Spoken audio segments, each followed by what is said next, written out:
L'Évangile de Luc, chapitre 15. Tous les publicains et les gens de mauvaise vie s'approchaient de Jésus pour l'entendre. Et les pharisiens et les scribes murmuraient, disant, « Cet homme accueille des gens de mauvaise vie, et mange avec eux. » Mais il leur dit cette parabole, « Quel homme d'entre vous, s'il a 100 brebis, et qu'il en perd une, ne laisse les 99 autres dans le désert pour aller après celle qui est perdue, jusqu'à ce qu'il la retrouve? Lorsqu'il l'a retrouvée, il la met avec joie sur ses épaules. Et, de retour à la maison, il appelle ses amis et ses voisins, et leur dit, « Réjouissez-vous avec moi, car j'ai retrouvé ma brebis qui était perdue. » De même, je vous le dis, il y aura plus de joie dans le ciel pour un seul pécheur qui se repent, que pour 99 justes qui n'ont pas besoin de repentance. Ou quelle femme, si elle a 10 drachmes, et qu'elle en perd une, n'allume une lampe, ne balaie la maison, et ne cherche avec soin, jusqu'à ce qu'elle la retrouve? Lorsqu'elle l'a retrouvée, elle appelle ses amis et ses voisines, et dit, « Réjouissez-vous avec moi, car j'ai retrouvé la drachme que j'avais perdue. » De même, je vous le dis, il y a de la joie devant les anges de Dieu pour un seul pécheur qui se repent. Il dit encore, un homme avait 2 fils. Le plus jeune dit à son père, « Mon père, donne-moi la part de bien qui doit me revenir. » Et le père leur partagea son bien. Peu de jours après, le plus jeune fils, ayant tout ramassé, partit pour un pays éloigné, où il dissipa son bien en vivant dans la débauche. Lorsqu'il eut tout dépensé, une grande famine survint dans ce pays, et il commença à se trouver dans le besoin. Il alla se mettre au service d'un des habitants du pays, qui l'envoya dans ses champs garder les pourceaux. Il aurait bien voulu se rassasier des carouges que mangeaient les pourceaux, mais personne ne lui en donnait.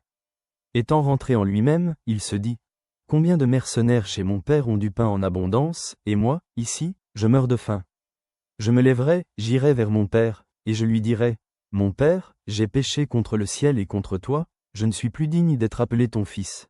Traite-moi comme l'un de tes mercenaires. » Et il se leva, et alla vers son père.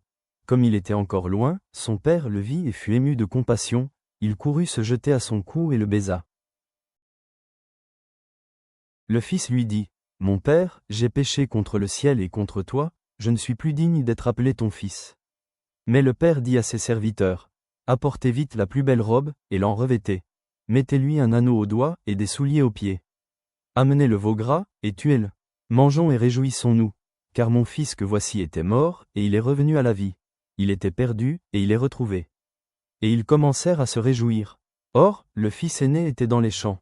Lorsqu'il revint et approcha de la maison, il entendit la musique et les danses.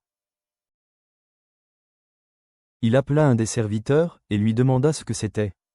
Ce serviteur lui dit, « Ton frère est de retour, et, parce qu'il l'a retrouvé en bonne santé, ton père a tué le veau gras. » Il se mit en colère, et ne voulut pas entrer. Son père sortit, et le pria d'entrer. Mais il répondit à son père, « Voici, il y a tant d'années que je te sers, sans avoir jamais transgressé tes ordres, et jamais tu ne m'as donné un chevreau pour que je me réjouisse avec mes amis.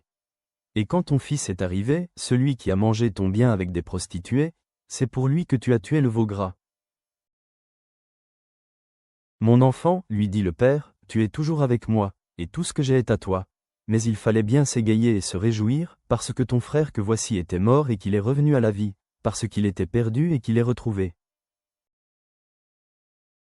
Père céleste, qui te réjouis des brebis et des pièces perdues retrouvées, poursuis les égarés dans notre société prodigue d'aujourd'hui. Pardonne les héritages dilapidés à bras ouverts. Célèbre les pécheurs repentis dans les communautés. Restaure la joie aux fêtes du ciel. Couvre-nous de ta miséricorde et de ta grâce. Amen.